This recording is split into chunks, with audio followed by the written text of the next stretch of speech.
Hola, ¿cómo están? Y bienvenidos a nuestro primer episodio de este podcast de minería, Minería Hoy. Quien les saluda es Eduardo Cava, director de Intel Corp. De repente conocen alguno de nuestros eventos como Noche de Negocios o Central Minera. A mi lado, conduciendo, está Alfredo Olaya, soy gerente general de Intermet. Quizás nos conocen porque hacemos algunos eventos, especialmente congresos técnicos, y también estamos haciendo la Expo Cobre, que ya viene en el mes de octubre. Perfecto. Y el día de hoy, Alfredo, tenemos a un invitado de lujo para abrir nuestro primer programa. Piero Saravia, que es gerente de transformación digital en Minsur. Piero, ¿cómo estás? Bienvenido a nuestro programa. Muy bien, muchas gracias Eduardo, Alfredo, por la invitación. Muy contento de estar aquí. Perfecto, Piero. Piero, ¿cómo ha sido ser gerente de transformación digital para Minsur? Bueno, para mí ha sido un reto muy grande, te soy honesto, porque yo vengo del mundo de las finanzas. De hecho, yo estudié economía y empecé mi carrera en el mundo de las finanzas hasta que de pronto un día me piden asumir este reto de ser gerente de transformación digital en Minsur. Y yo en ese momento no sabía ni qué significaba qué significaba lo digital en minería o hacer transformación en minería, ¿no? Entonces lo que me tocó fue reconocerme absolutamente ignorante del tema. Creo que fue el primer gran acierto. Claro, es no sé. No sé. Y al no saber, esto me obligó a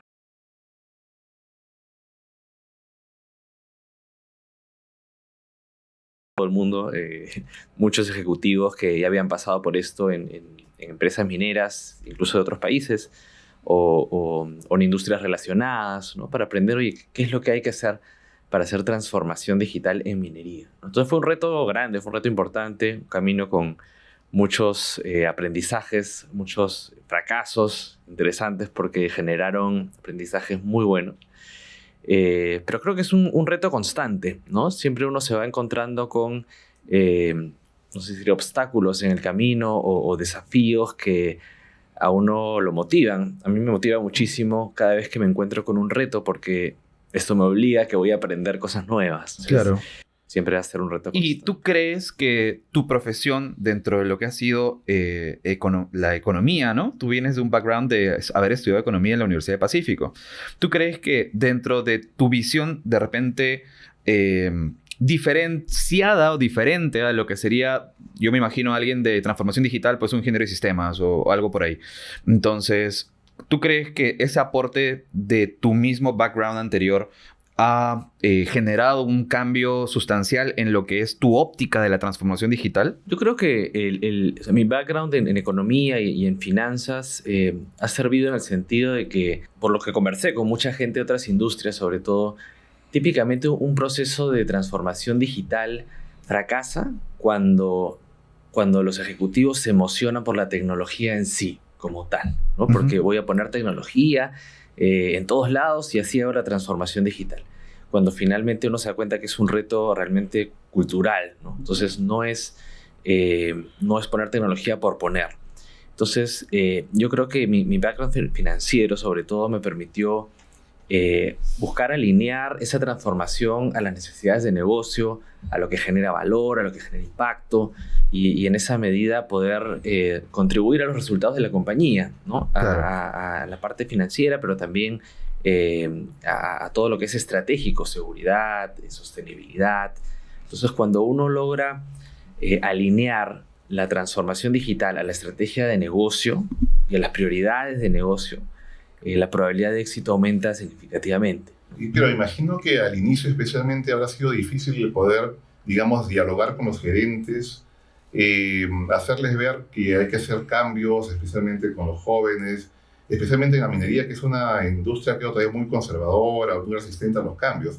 ¿Cómo es que tú lograste eso al inicio? ¿Qué retos todavía te faltan por digamos? Sí, lograste es una palabra fuerte todavía. Todavía creo que estamos muy lejos de eso. Pero en proceso. Estamos en proceso. Es el reto de la gestión de cambio es probablemente el más importante en un proceso de transformación digital. La resistencia al cambio es algo humano. Eso es lo que vamos a encontrar en todas las personas. No solo personas mayores. De cualquier generación va a tener, porque es humano, de nuevo, resistencia al cambio.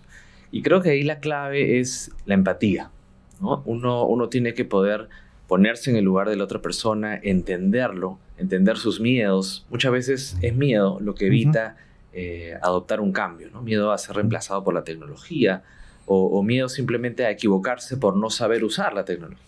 Entonces, hay que tener mucha empatía y hay que abordar esto como un reto adaptativo. O sea, es algo que hay que ir buscando que se adopte, ¿no? Entonces, algo que hacemos nosotros, por ejemplo, es capacitar a la gente de las operaciones en las tecnologías que vamos a implementar, ¿no? Okay. Porque en el momento que uno conoce, confía un poco más y va a tener más probabilidades de querer utilizar las tecnologías. Y para hacer este aprendizaje, me imagino, has tenido que formar grupos o para operadores, para ingenieros, porque definitivamente yo, por ejemplo, soy metalúrgico y no conozco mucho de analítica avanzada, por ejemplo, ¿no? Pero me imagino que ha sido toda una organización para poder llegar quizá a todos los trabajadores de la empresa, ¿o ustedes cómo crees que es la forma de trabajar eso? Mira, la forma que nosotros lo abordamos fue así. Dijimos, nuestro primer foco de la transformación digital va a estar en la analítica avanzada. Sabemos que hay mucho valor en esto del machine learning, la inteligencia artificial aplicada a procesos. Entonces dijimos, vamos a priorizar dentro de la analítica avanzada dónde están las oportunidades de mayor valor en el negocio. Ahí nos dimos cuenta, por ejemplo, que en plantas de procesos había mucha oportunidad. Entonces dijimos, vamos a empezar capacitando a la gente de plantas de procesos. Entonces convocamos a superintendentes, jefes de guardia, operadores, incluso de áreas relacionadas a plantas. Y con ellos hicimos el primer programa que llamamos Data Citizen, ¿no? Justamente queríamos capacitarlos en todo esto del mundo de la ciencia de datos. Y generamos un programa de 4 meses en el que se capacitaba en analítica descriptiva, por ejemplo, manejo de bases de datos para hacer dashboards en Power BI, ¿no? Analítica descriptiva, pero también un poco de analítica avanzada, introducción a Machine Learning, gestión de productos de datos, y ahora recientemente hemos incluido el módulo de inteligencia artificial generativa, ¿no? Entonces, esto lo que permite es que la gente de las operaciones pueda identificar oportunidades de aplicaciones de analítica avanzada. Entonces ya no es alguien del corporativo que viene y te dice, oye, creo que acá hay una oportunidad, sino es el de la operación que te dice, oye, con estos datos que tengo y ya entendiendo lo que es el machine learning y las capacidades de lo que se puede hacer, creo que acá hay un proyecto interesante. Entonces, cuando la idea del proyecto nace de la operación, del que va a ser el usuario, es mucho más fácil de que esto ocurra. Entonces, hemos capacitado, empezamos por planta, después seguimos por mantenimiento, mina,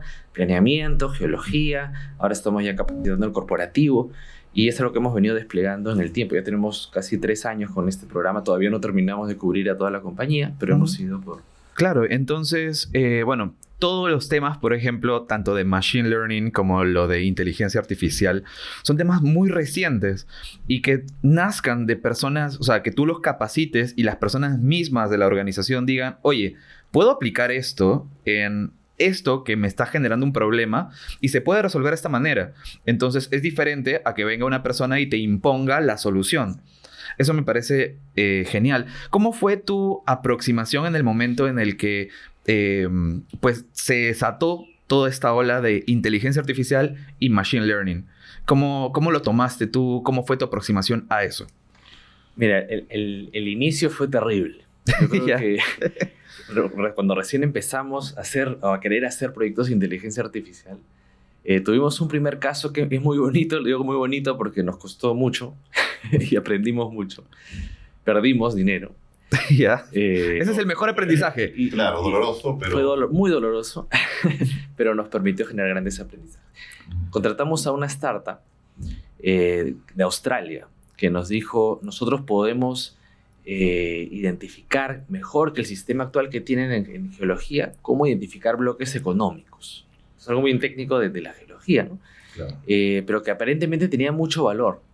Y ahí cometimos el primer error, que fue pensar que una compañía puede hacer un proyecto de analítica sin estar en la operación, sin haber conversado con la gente de la operación. O sea, no es una cajita feliz de McDonald's. La estrategia era, mándanos tus datos, nosotros trabajamos acá los modelos y te mandamos el software, el programita que te va a ayudar a optimizar.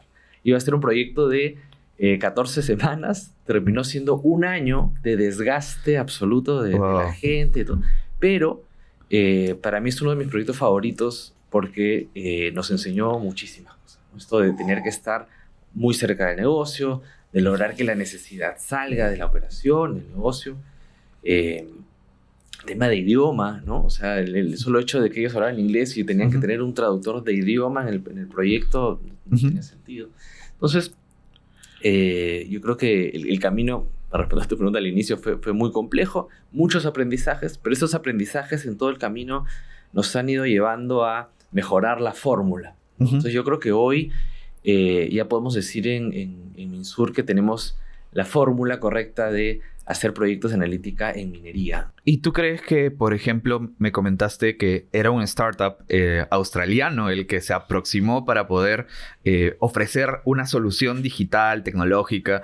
¿Tú cómo consideras el ecosistema startup en Perú? O sea, ¿por qué crees que se logró encontrar una startup tan lejos, en Australia, que también es un país minero por excelencia?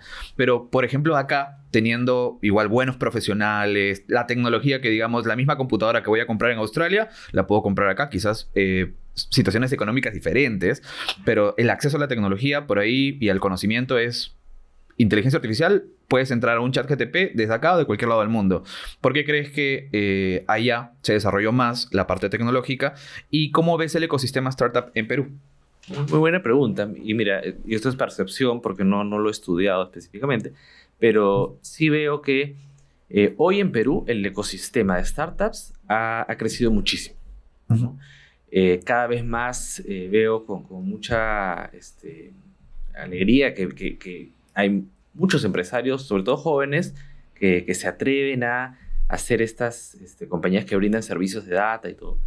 Pero, claro, países como Australia, Canadá, empezaron antes, ¿no? Estas compañías grandes, Rio Tinto, BHP, Anglo American, empezaron el proceso de transformación digital antes que nosotros, en Perú y en Chile incluso está bastante más avanzado que Perú. Sí, también, claro. ¿no? Creo que de Chile también hemos aprendido muchísimo y también hemos trabajado con startups chilenas. El ecosistema de Perú se está desarrollando mucho. Yo creo que el desafío está más que en las startups, en las compañías mineras, sobre todo las grandes y formales, en poder adaptar sus procesos para poder trabajar con startups, ¿no? Ponte, hoy, si yo quiero trabajar con una compañía, tiene que tener por lo menos una cierta cantidad de años en el mercado. Claro. Le voy a pedir un montón de requisitos. Para poder aceptar un claro, y la startup viene y dice, acabo de nacer. Quiero probar esto mañana. Claro. Oye, bueno, si quieres el sábado. Claro, una startup dice, acabo de nacer, pero tengo la solución para tu problema y lo quiero probar. Exacto. Yo le tengo que mandar una lista de requerimientos que le va a tomar por lo menos 3 meses en adaptarse y conseguir la información para siquiera postular a poder trabajar con nosotros, ¿no? Entonces, nos está costando todavía hacer esos cambios para poder ser mucho más ágiles en trabajar con startups en general. Interesante, ¿no? Y dentro de lo que es Minsur, tú ya has podido lograr algunos proyectos, ¿no? He conocido el trabajo con las comunidades, por ejemplo, ¿no? Escuché en el Congreso de Minería 4.0 que hablaste sobre la aplicación Crecemos Juntos, si no me equivoco. ¿Esto ha ayudado bastante a las comunidades o al entorno cercano a la minera? Mira, ese es un proyecto muy bonito. De hecho, es de los favoritos que tengo en el portafolio de proyectos, porque es un proyecto que conecta mucho con nuestro propósito, ¿no? Nosotros en Minsur tenemos un propósito clarísimo que guía todas nuestras decisiones, todo lo que hacemos, que es mejoramos la vida transformando minerales en bienestar. Y esto implica generar bienestar en las comunidades, generar bienestar a todo el ecosistema que nos rodea. Entonces, este proyecto lo que buscaba es poder facilitarle la vida a los emprendedores locales de la comunidad de Antauta. Ahí es donde empezó. Okay.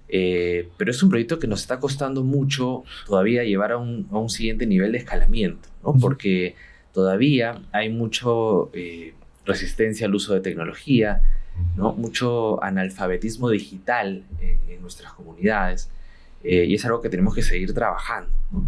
Yo creo que va a generar un cambio importante en la medida que logremos que esto se utilice en todas las comunidades, en todos los emprendedores locales, o una buena parte. Pero es algo que le estamos poniendo bastante empeño. De hecho, ya lo estamos empezando a probar en otra comunidad de otra de las unidades mineras que tenemos.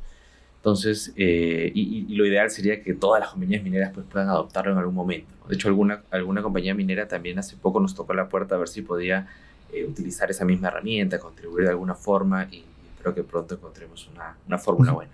Pero sería genial que también las personas que nos están viendo conozcan un poco más sobre esta aplicación, Crecemos Juntos. Cuéntanos un poquito, haznos un pitch, un elevator pitch así de breve de cómo es la aplicación, ¿qué encontramos dentro? Mira, el dolor que identificamos en los emprendedores locales de la comunidad, es que muchas veces ellos dan servicio a nuestros contratistas que hacen proyectos o que hacen trabajos en las minas, ¿no? Entonces, los contratistas de construcción, por ejemplo, van a la comunidad y piden menús, piden hospedaje, lavandería, y a veces se cometían algunos abusos en estos servicios. Teníamos una emprendedora local, por ejemplo, que nos dijo, miren, por ejemplo, esta compañía me pidió 25 almuerzos para el día siguiente y el mismo día, una hora antes, me los canceló. Y ahí no pasaba nada.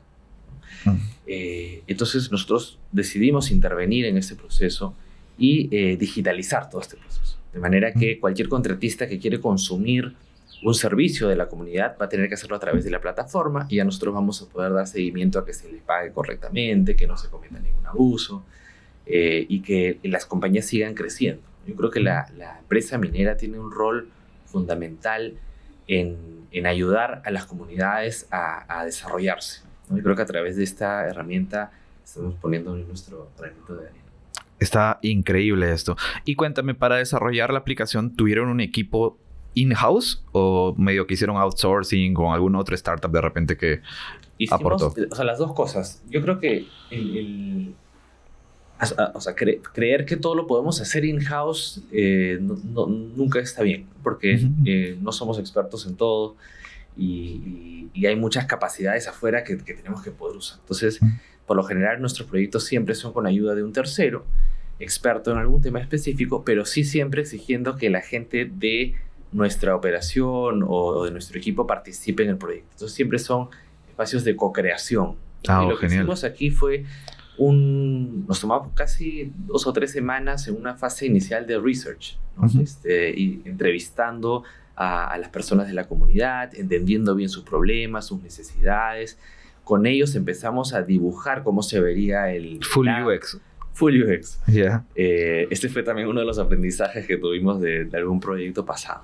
Interesante. Entonces, siempre es importante entender bien al que va a ser el usuario, ¿no? Entender bien la necesidad del problema, exactamente qué les duele, priorizar algunas de esas cositas y con eso lanzar la aplicación.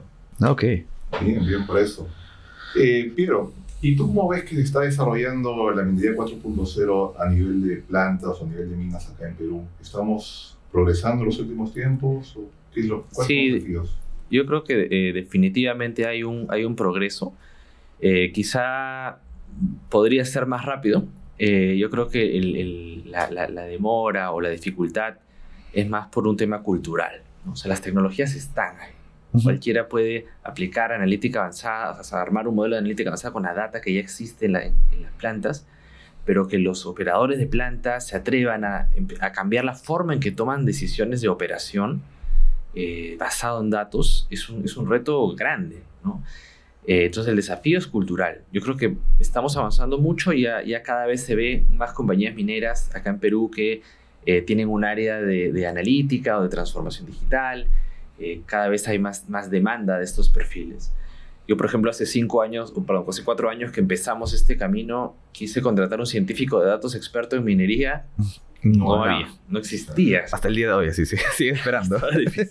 Lo que tuvimos que hacer fue traernos científicos de datos de otras industrias, de banca, ¿no? de industrias más avanzadas en esto, y formarlos a ellos en minería.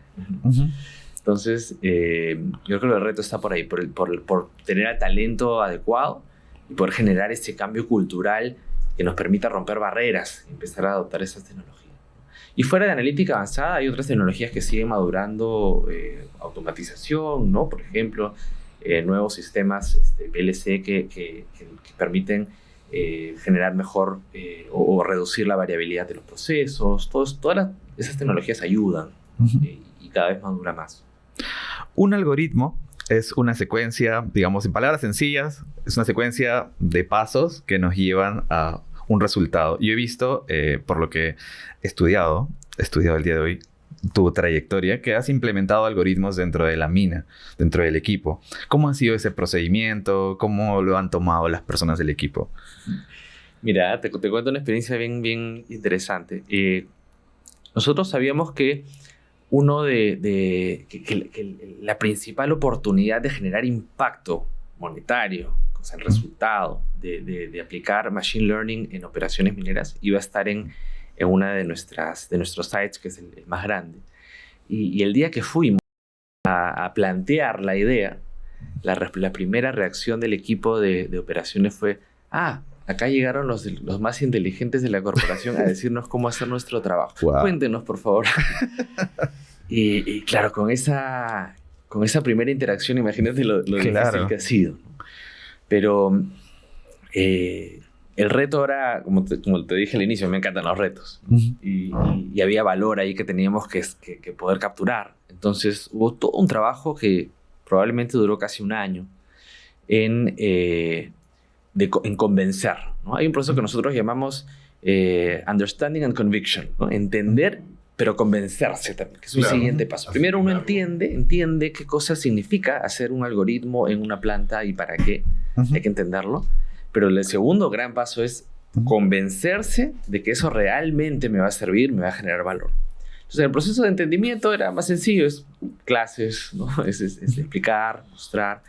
Pero yo creo que la convicción se logró cuando pudimos llevar a estos gerentes de la operación a que vean una operación en Chile, donde ya se utilizaba esto, ya funcionaba. Entonces ya no era el de transformación digital del corporativo que le decía al ingeniero esto funciona, sino era el par de este señor en la operación donde ya funciona que le decía, oye, vale, sí, claro, esto funciona, hazle caso por tal motivo, tal motivo. ¿no? Y de nuevo, había que trabajar mucho en la empatía, ¿no? Entonces, los mensajes, la forma en cómo se dicen las cosas son clave ahí. Uno no puede decir, este algoritmo te va a decir cómo hacer las cosas. Porque la verdad es que este algoritmo lo que va a hacer es recordarte cómo tú hiciste mejor las cosas en el pasado. Porque es con data de pasado. Claro. Yo te voy a decir, con estas condiciones de mineral que está llegando a la planta, tú lograste el mejor resultado con esta receta. No te vas a acordar, porque tú no te puedes acordar. La mente humana no se va a acordar de lo que hizo exactamente los últimos 30 años. Pero la data sí. Entonces, con la data te puede decir, oye, este mineral lo recuperaste más con esta receta. Aplícala, ¿no? Entonces, ahí el operador dice, bueno, sí, entonces me atrevo a probar. Y ya cuando uno empieza a probar y se da cuenta que esto genera resultado, lo quieres más, ¿no? Entonces, ahora ya este proyecto en específico está generando mucho valor. Y creo que es el que ha logrado convencer a nuestro comité ejecutivo de que la analítica basada realmente puede generar mucho impacto, ¿no? Y por eso es que ahora estamos desplegando ya este modelo. Te decía hace un rato que ya aprendimos, creo, la receta, cómo formar el equipo, cuál es la metodología. Ya lo estamos empezando a replicar en todas las otras operaciones, ¿no? Porque tenemos que capturar ese valor. Yo sé que no hay un manual, ¿no? No hay un libro que dices, bueno, vamos a implementar transformación digital. Saquemos acá el libro, paso 1, paso 2, paso 3. Si bien hay metodologías, ¿no? Como por ejemplo la metodología Lean, que te permite iterar una y otra vez hasta que encuentras esa fórmula secreta. ¿Cómo crees tú que sería un buen puntapié para una compañía que tiene que incorporar, una compañía minera, que tiene que incorporar transformación digital en su equipo? Mira, yo creo que el primer paso, y esto depende de cada compañía minera, por eso para mí el primer paso es tener muy claro cuál va a ser el foco, ¿no? ¿Dónde están las principales palancas de valor del negocio, ¿no? Entonces, para una empresa minera, por ejemplo, que tiene dificultades en seguridad, porque ha tenido algún accidente, imagínense, grave, porque no ha podido adoptar protocolos correctamente, quizá lo más estratégico y lo más importante en este momento es seguridad. Entonces, enfoquen la transformación digital en seguridad al inicio. Porque en el momento que el comité ejecutivo, el CEO, se da cuenta que la transformación digital lo ayuda a llegar a estos resultados que está buscando como estrategia de negocio, le va a dar mucho más importancia, le va a dar recursos. Entonces, eso es clave, ¿no? Entonces, entender cuáles son las prioridades de negocio para alinear la estrategia a eso. Y lo segundo es generar las capacidades. Yo creo que ninguna compañía nace con las capacidades digitales necesarias para lo que tenga que hacer. Entonces, en nuestro caso fue analítica avanzada aplicada a plantas de procesos. Entonces, teníamos que empezar a enseñar eso. Por eso el programa Data Citizen que les comentaba. Capacitar mucho y luego empezar a probar, ¿no? Nosotros aprendimos mucho equivocándonos, como les decía al comienzo, ¿no? Entonces, no empezamos con el proyecto que sabíamos que iba a generar más impacto. Empezamos con uno chiquito, donde encontramos un equipo que era muy abierto a la tecnología, muy abierto a la innovación, muy abierto a querer probar, a pesar de que sabíamos que en esa operación no iba a haber un impacto grande. Pero dijimos, si probamos con ellos, vamos a entender la fórmula y con eso ya poder escalarlo a otros lados. Y lo hicimos así. También tuvimos muchas dificultades en ese primer proceso, pero finalmente funcionó y eso nos permitió empezar a hacer. Entonces, yo lo que les aconsejo a las compañías mineras es identifiquen dónde va a estar el foco, capacítense, traigan capacidades de afuera también, ¿no? Hay mucho valor en traerse gente de otras industrias y eso es un paradigma, creo, que todavía existe en la industria minera, ¿no? A veces se nos percibe, y creo correctamente, que somos una industria muy argollera, ¿no? Nos traemos solo a gente de otras mineras. Sí. Y yo creo que nos estamos perdiendo mucho en traer conocimiento de banca, de retail, de industrias que están muchísimo más avanzadas en esto. Entonces atrévanse a traerse otros perfiles con otras miradas y van a ver cómo poco a poco se empiezan a generar los resultados, ¿no? Bien. Perfecto, sí, realmente el poder focalizarnos en las áreas que le preocupan más al directorio es importante. Y también nos hablaste de las capacidades, pues, ¿no? Definitivamente lo estás haciendo tú en Minsur, pero ¿qué podrías tú aconsejar en cómo se maneja ahora las carreras universitarias, especialmente de ingeniería? ¿Qué es lo que nos falta o qué es lo que si estamos a tiempo para comenzar en lo que es formación a los jóvenes? Sí, y mira, muy buena pregunta. Y yo que estoy yendo bastante últimamente a universidades, a conversar con jóvenes nacionales, veo con mucha preocupación que hay una desconexión casi absoluta de las currículas de las universidades con lo que se está necesitando hoy en las operaciones mineras, ¿no? Muchos chicos llegan a trabajar sin dominar la programación en Python, por ejemplo, que es algo que ya hoy es casi básico, ¿no? Yo cada vez que voy a hablar con jóvenes les digo, métanse en el mundo de la ciencia de datos, aprendan de machine learning, de IA generativa, trato de motivarlos a que lo hagan porque es algo que en las currículas universitarias todavía no se están dando. Yo creo que dentro de poco esto va a empezar a cambiar. De hecho, no quiero generalizar, tampoco hay varias universidades que ya se han dado cuenta de esto y claro, sí lo están haciendo. Pero muchas todavía no, Sobre todo en universidades en las regiones, ¿no? En provincias, universidades nacionales, incluso en algunos casos están mucho más atrás, ¿no? Y un chico me contaba una vez que un profesor les decía, nosotros acá en la universidad los tratamos así porque en la mina los van a maltratar. Entonces tienen que acostumbrarse a ser maltratados. Entonces ese tipo de mensajes generan mucho daño. Claro. Porque ahora las empresas mineras, sobre todo formales, responsables, no permitimos ese tipo de maltrato. O sea, el mínimo caso de acoso laboral, acoso sexual, lo que fuere, se va el gerente, el superintendente. Entonces, hay muchas cosas que están cambiando en la industria para bien. Y eso no se está reflejando, creo, en lo que se enseña en las universidades. Y aparte creo de que, bueno, a nivel global, la minería está sufriendo justamente el que hayan cada vez más jóvenes que estudien minería, ¿no? Se están yendo a otras áreas que podrían ser más atractivas, pero el mismo hecho de que ahora se conozca que la minería emplea mucha programación, mucha data, analítica, etcétera, va a hacer que los jóvenes también miren que la carrera no es tan dura, digamos, no es tan pegada a los conceptos de geología, minas, sino que también tiene que ver pues el lado tecnológico, ¿no? Y cuando a un joven le dices pues que vas a hacer tecnología, vas a programar, definitivamente se va a acercar más a lo que es la minería, ¿no? Entonces creo que es una oportunidad para que los jóvenes nuevamente regresen a la minería, pues, ¿no? E inclusive otros profesionales, ¿no? Tú mismo en su caso, ¿no? Que estabas en economía y pudiste acertadamente virar hacia la minería. y estás demostrando pues que saliendo de, o sea, ¿no?, de otra área has podido incursionar a la minería satisfactoriamente, ¿no? Tenía una consulta para ti respecto a los eventos que hay en Perú. ¿Consideras que son importantes para poder difundir estas novedades?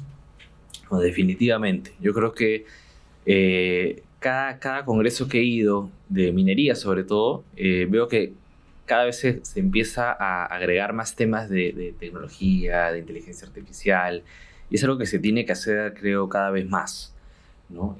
Antiguamente los congresos se enfocaban mucho en la parte técnica, ¿no? Había cómo se resuelve este proceso de planta, este proceso de planeamiento, geología, y no se hablaba de todas las oportunidades que la tecnología está trayendo para mejorar los procesos. No se hablaba de integración.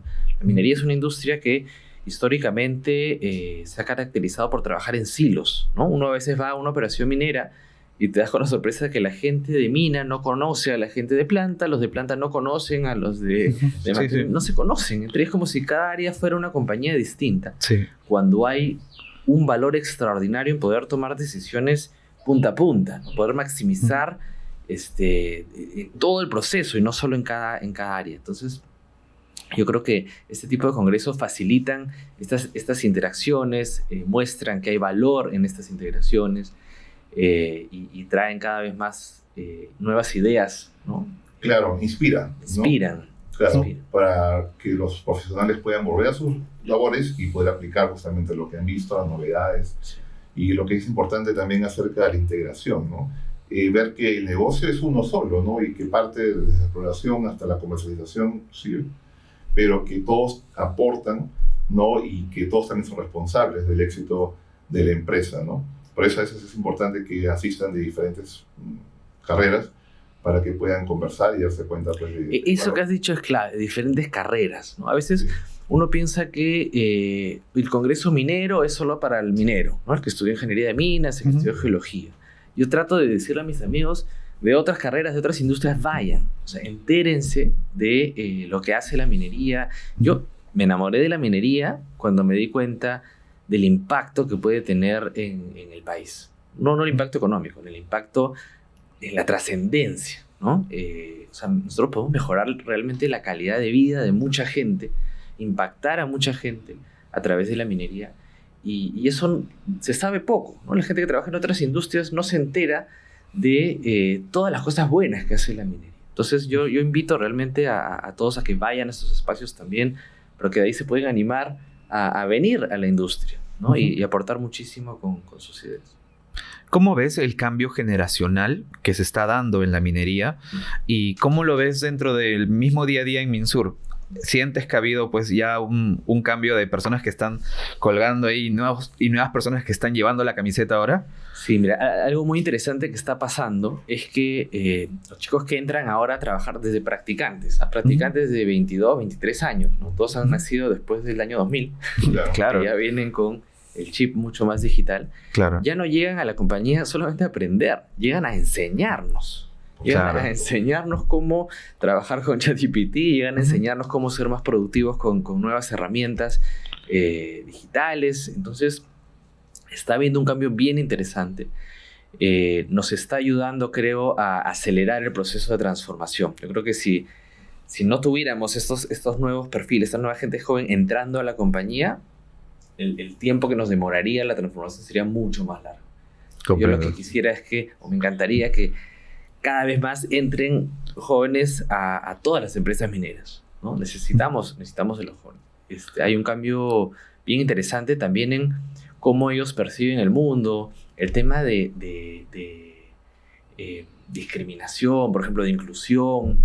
Es bien interesante, ¿no? O sea, los jóvenes ya les molesta cuando ven que una persona hace diferencias entre hombres y mujeres, por ejemplo. Le incomoda. Y a generaciones antiguas quizá no le era relevante, ¿no? Por ejemplo, hace poco escuché una historia, ¿no? de una pareja de estudiantes, un hombre y una mujer. Los dos estaban terminando la carrera de ingeniería de minas, fueron a visitar una empresa minera, se sentaron en la camioneta y el chofer saludó, ¿no? Buenos días, ingeniero. Buenos días, señorita. ¿Qué tal la ¿No? diferencia? Entonces, Y el chico contó, yo me sentí incomodísimo. Dijo, o sea, yo no puedo permitir que esto pase. Y le explicó, obviamente, con humildad y con mucha decencia al conductor que los dos eran ingenieros. No tenía por qué hacer esa discriminación, que por favor no lo vuelva a hacer. Uh-huh. Y a partir del día siguiente ya soy ingeniero, ¿no? Y hay muchos sesgos, ¿no? Sobre todo en generaciones más antiguas que no nos ayudan a evolucionar mucho más rápido en este proceso de transformación. Entonces yo creo que las generaciones jóvenes ya vienen con un chip distinto. Claro, ¿no? Ya les incomoda. Conversábamos que antes pues las personas eran del periódico, ¿no? Tenían casi todo impreso y que lo tocabas, y ahora más bien la generación de ahora todo quiere digital y lo quiere rapidito o en un video explicativo de 1 minuto.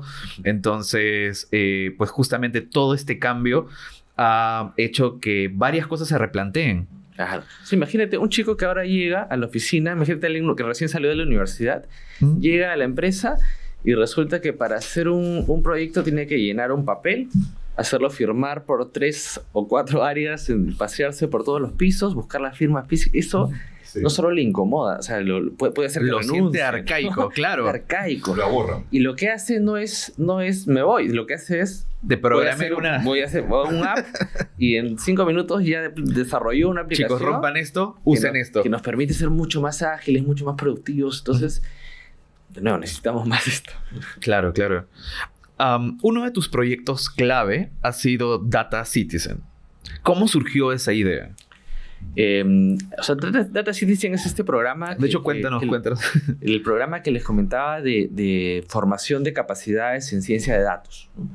Y lo hicimos porque nos dimos cuenta de que en la compañía no había esa capacidad. Si queríamos enfocar la transformación digital en analítica avanzada, en AI y todo esto, no íbamos a poder hacerlo sin capacitar a la gente. Entonces, empezamos con un piloto que duró 6 meses.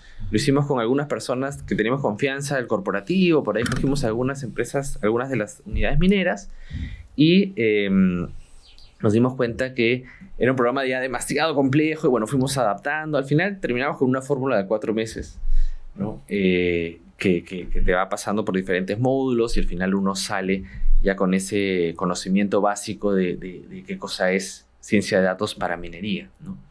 Y algo que está pasando ahora es que después de haber tenido varias promociones de graduados, hemos formado una comunidad. Se llama Comunidad Data Citizen.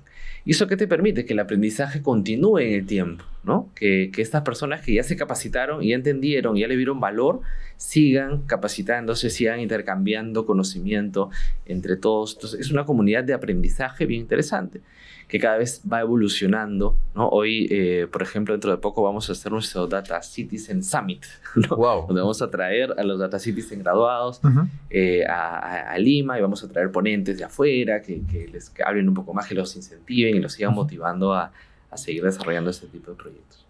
Ok. Bien. Y justamente ya que hablas de los jóvenes, ¿cuáles dirías tú que son las capacidades o que deben tener los jóvenes para poder trabajar en minería en general? Yo creo que quizá la más importante es curiosidad por aprender. Porque los jóvenes a veces, claro, se gradúan, ¿no? Imagínate un ingeniero de minas, termina su carrera, se gradúa, va a trabajar en mina.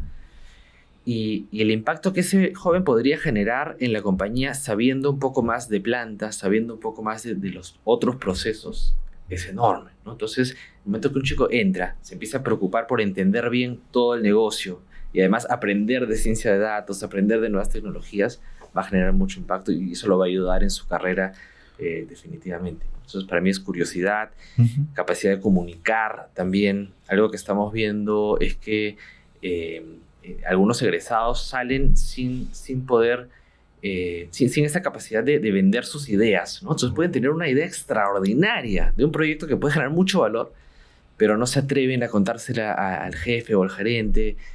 No saben cómo hacerlo, o si lo hacen se ponen demasiado nerviosos, entonces ya no cala esa idea. Entonces, saber comunicar ideas, curiosidad por aprender, que todos son como soft skills. Sí, claro. Creo que por ahí va. Claro, Piero Sarabia nos ha honrado con participar como comité asesor de Spokobel. definitivamente van a haber muchos temas de innovación, transformación digital, y estamos seguros de que Piero también va a poder participar dentro de las ponencias o en los paneles de discusión. Así que quisiera, Piero, que nos des un poco más alcance acerca de la importancia que puede ser Expo Cobre para la comunidad minera. Bueno, Expo Cobre para mí es un congreso que es bien importante, está bien armado y yo creo que va a poner en contexto a todos los participantes de la importancia que tiene el cobre para el mundo, ¿no? Hoy no se puede hablar de una transición energética pues sin cobre. El cobre es muy importante. El cobre, somos el segundo productor mundial de cobre en el mundo, ¿no? Pero podríamos ser el primer productor con todo el mineral que ya tenemos identificado. Todos los proyectos que hay, ¿no? Claro. No es que tengamos que encontrar nuevo cobre. Con todo el cobre que ya tenemos identificado en el país, podríamos ser el primer productor de cobre del mundo.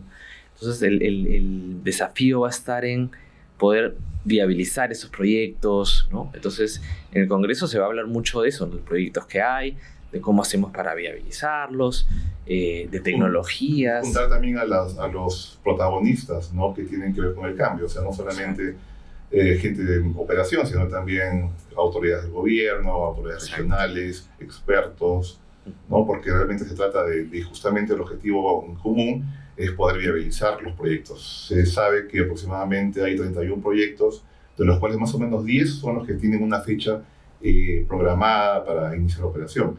Si esos 10, digamos, proyectos y que están para los próximos 8 o 10 años saliesen a flote, podríamos aumentar en 3 millones de toneladas la cantidad de cobre que producimos. Es decir, Wow. a lo adicional, podríamos llegar a 6 millones.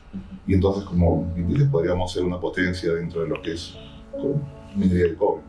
Yo tengo por ahí un par de preguntas más. Entonces, una de ellas es, ¿qué le dirías a una persona? De repente, este espacio va a servir en algún punto para que algún papá se lo muestre a su hijo, que está por estudiar una carrera, que está cruzando ese momento en el que estás por decidir qué vas a hacer con tu vida. ¿Qué le dirías a esa persona para que ese talento vaya a la industria minera? Yo lo conectaría con el propósito de vida, ¿no? Yo creo que algo muy bonito que tiene la minería, y de nuevo yo me enamoré de la minería por eso, es la capacidad de generar esa trascendencia, ¿no? De poder generar impacto en las personas, en la población, en la economía del país, en sacarnos de la pobreza, ¿no? O sea, la pobreza va a acabar en la medida que haya desarrollo, y el desarrollo está en la medida que sigamos invirtiendo en operaciones mineras. Entonces, conectar con el propósito, lograr que... Yo le diría a estos padres que van a hablar con sus hijos, búsquense una carrera que genere impacto, ¿no? Uh-huh. Y de nuevo, la minería puede ser cualquier carrera. O sea, en la minería necesitamos psicólogos, necesitamos economistas, necesitamos arquitectos, necesitamos de todo. Pero que vean a la industria como una oportunidad muy bonita, que conozcan más del impacto que se puede generar en la industria, y que sepan que ahora es una industria que cada vez se vuelve más digital, ¿no? Una de las grandes brechas o uno de los grandes obstáculos por los que un joven decide no estudiar minería o no irse a una minera es porque normalmente son condiciones de trabajo duras, ¿no? Hay que estar sobre el nivel de 4.000 metros sobre el nivel del mar, Claro, con unos regímenes que no son muy bonitos. Entonces, Claro. Pero todo esto con la tecnología va a empezar a cambiar. Una de las grandes tendencias tecnológicas en la industria es la remotización de operaciones, ¿no? ¿Cuántos quisiéramos poder operar la mina desde lejos, desde la ciudad, no tener pues que exponer a la gente a peligros, a riesgos?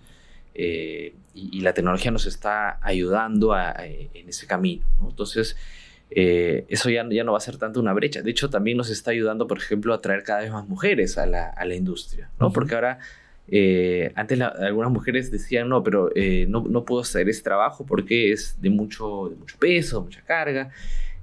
Pero si ahora todo eso lo puedes operar remotamente con joysticks, Uh-huh. Claro. ya el Estamos en el tema futuro. de género no es ningún pero, ¿no? Entonces, Claro. yo creo que la tecnología nos va a ayudar mucho a atraer talento joven a la industria. ¿Y cómo ves tú el papel de la tecnología y en particular dado que estás bien especializado en todo lo que es ciencia de datos, ¿cómo ves la proyección para los próximos 10 años con una minería ahora apalancada con inteligencia artificial? Pero proyectarse a 10 años es difícil con la velocidad de cambio que hay hoy, ¿no? Sí, yo sé. Y te cuento una anécdota. Hace poco estaba con mi equipo y uno de los chicos, yo le pregunté, ¿no? Oye, ¿y por qué no estamos usando esta tecnología? Y me dice, no, Piero, es que esta es tecnología de enero. Y estábamos en junio. Entonces, yo digo, al ritmo que vamos, difícil poder predecir. Lo que sí creo va a empezar a ocurrir, y ya mucho se habla de la minería 5.0, ¿no? Sí. Es que los humanos vamos a empezar a interactuar cada vez más con la máquina, y eso nos va a hacer personas mucho más productivas, ¿no? Entonces, todas las tareas que eran operativas ya no las voy a tener que hacer. Entonces, ahora voy a poder dedicar más tiempo a lo que es estratégico, a pensar más en el futuro, y entonces los roles empiezan a cambiar. Cada vez más probablemente empecemos a ver humanoides por ahí trabajando en algún lado. Claro, Elon Musk ya está por lanzar, creo que en los próximos años, unos robots. ¿Tú verías que es viable que esa tecnología se incorpore tranquilamente en una unidad minera? Sí, yo creo que sí, sin duda. Y ahí el desafío va a estar en cómo aprendemos nosotros cada vez más a utilizar estas herramientas a nuestro favor, ¿no? a que podamos ser de nuevo más productivos. Y claro, tampoco queremos nosotros reducir gente, ¿no? Nosotros lo que queremos es que nuestra gente sea cada vez más productiva y pueda hacer mejores cosas, ¿no? Entonces, usar la tecnología para que las personas cambien su rol hacia algo menos operativo, ¿no? De nuevo, más estratégico, y que eso los haga también más felices en lo que hacen, ¿no? Y eso está súper alineado a nuestro propósito. Queremos buscar bienestar de la gente, mejorarles la vida, y creo que con la tecnología podemos hacerlo sin duda. Definitivamente la tecnología es una tremenda ayuda y no hay que preocuparse por el tema laboral, pienso, sino en dotarle de capacidades a las personas, ¿no? Para que puedan desempeñarse en diferentes, ¿no? Lugares de trabajo. Exacto. Y también no necesariamente en forma presencial, sino también remota, como indicas. Así es, no creo que no hay que tenerle miedo a la tecnología, más bien hay que preocuparnos por aprender mucho de cómo usar esa tecnología. Porque mira, entre dos, a ver, ¿quién perdería el empleo entre dos personas que hacen la misma función? Alguien que se rehúsa a usar la tecnología o alguien que la aprendió a usar. Exacto. Entonces, claro, hay algunos puestos que van a desaparecer. Eso pasa en cualquier revolución industrial en la historia, ¿no? Hoy ya no existe el encargado de prender el bombillo en los faros, por el farolero, ¿no? El farolero. La profesión que dejó de existir, pero eso no quiere decir que el farolero se murió de pobre, ¿no? Ahora es que el farolero tuvo que cambiar de rol, tuvo que buscar otras cosas que hacer. Yo creo que eso va a pasar y tenemos que ayudar a las generaciones que vienen a que se puedan adaptar fácilmente a esos cambios. Piero, de hecho, 10 años es difícil de poder pronosticar, ¿no? No tienes una bola de cristal para ello. Pero, ¿qué es lo que crees tú que debe cambiar en la mentalidad tanto de los dueños de las minas como también de los trabajadores para que la minería, digamos, sea mejor vista por la comunidad o en general haya una mejor percepción de las ventajas de la minería? Mira, yo creo que en la industria una de las grandes debilidades que tenemos es que somos muy malos comunicando. Hay tantas cosas que hacemos por el desarrollo de las regiones, de las comunidades, que simplemente la gente no se entera porque no es mediático, ¿no? Lo malo vende muy bien, lo bueno no vende tanto. Claro. Lamentablemente. Entonces creo que ahí tenemos que preocuparnos un poco más, y me incluyo, en difundir las cosas que se hacen, ¿no? Entonces, por ejemplo, en Marcobre hemos hecho en Marcona, que es la ciudad más cercana, un instituto técnico que es el segundo más moderno del país, en Marcona, en provincia. Y muchos no lo saben, ¿no? O a veces invertimos mucho en salud, ¿no? Tenemos el primer bus médico, ¿no? Que se pasea por la comunidad llevando salud a la gente. Y esas cosas no se cuentan, ¿no? Otras mineras hacen cosas mucho más grandes también, carreteras. Entonces, tenemos que aprender a comunicar para cambiar ese chip. Porque algo que nos está haciendo mucho daño y a veces no creo que nos dejamos vencer en esa pelea es que la minería ilegal está haciendo mucho daño, ¿no? La minería ilegal genera mucha contaminación, mucha inseguridad, y eso es lo que se ve en los medios, ¿no? Entonces, las personas que ven, oye, mira cómo la minería, no sé si es ilegal, pero cómo la minería está contaminando, está generando violencia. Sacan el apellido y dejan simplemente a la minería ahí. Cuando la minería formal está haciendo cosas extraordinarias, ¿no? Algo que me gustaría comentar, porque seguramente muy poca gente lo sabe, es que Minsur, que es una empresa minera peruana, ha salido hace pocas semanas como la minera más segura del planeta. Minera peruana, ¿no? Entonces, y eso es algo de lo que hay que tener orgullo como país, ¿no? No solo nosotros en Minsur. Y la gente no lo sabe. ¿Por qué no lo sabe? Porque no es mediático, ¿no? Entonces tenemos que darle un esfuerzo mayor, creo, a mostrar esa cara bonita de... A veces como que nos reunimos entre los que estamos ya dentro de la minería, pero lo que nos falta es hacia la población, ¿no? Poder comunicar mejor esto. Y bueno, para cerrar, me gustaría primero recoger una frase que has dicho hoy día, me parece muy lindo, ¿no? No es la primera vez que la he escuchado, pero creo que es una buena frase de cierre para este primer podcast. Minería con propósito. Minería con propósito creo que engloba justamente ese sentimiento de orgullo por poder cambiar la vida de las personas a través de esta industria tan privilegiada que tiene nuestro país. ¿Qué le dirías tú a las personas que de repente tienen un concepto errado sobre el sector minero, que de repente no están tan a gusto con que se desarrolle la minería en nuestro país? Yo les pediría a todos los detractores que conversen con mineros, ¿no? Pregunten, no se queden con esa duda, ¿no? Si piensan por ahí que, uy, la minería contamina, conversen con alguien que trabaja en una minera formal, responsable, para que se den cuenta de que no es así, ¿no? Hay mucha falsa información, mucha mentira alrededor de esto y eso nos genera daño como país. Uno se va a Chile, por ejemplo, y la gente habla de la minería como el sueldo del país. La gente se siente orgullosa de la minería. Y es algo que muy fácilmente podría pasar aquí también, ¿no? La gente ama la minería en Chile, pues saben que genera progreso, los ha ayudado a desarrollarse como país. Son potencia mundial también en el cobre. Entonces, tenemos mucho que aprender, mucho que cambiar, creo, en nuestra sociedad también para que eso ocurra. Excelente, Piero. Realmente ha sido un privilegio el poder escucharte, el que nos des una mirada bastante importante de la minería, de todo lo que tú haces, y esperamos pues que sigas avanzando mucho en la minería, en tu profesión, y poder contar contigo en un momento, una próxima ocasión también. Encantado. Muchas gracias a Alfredo, Eduardo, por invitarme aquí. Muy contento de haber podido compartir un poquito de lo que hacemos en Minsur. Muchas gracias, Piero. Y bueno, para todos, ya saben, pueden seguirnos. Vamos a estar en TikTok, como Minería Hoy. TikTok, Minería Hoy. Facebook, Minería Hoy. LinkedIn, Minería Hoy. YouTube, Minería Hoy. Así que de aquí para adelante van a contar con nosotros para tener un espacio para poder conversar sobre la minería, sobre la transformación que se está dando en este sector tan importante de nuestro país. Eduardo Cava, Alfredo Laya, Piero Sarabia el día de hoy acompañándonos. Les agradecemos mucho por su tiempo. Gracias. Hasta la próxima ocasión.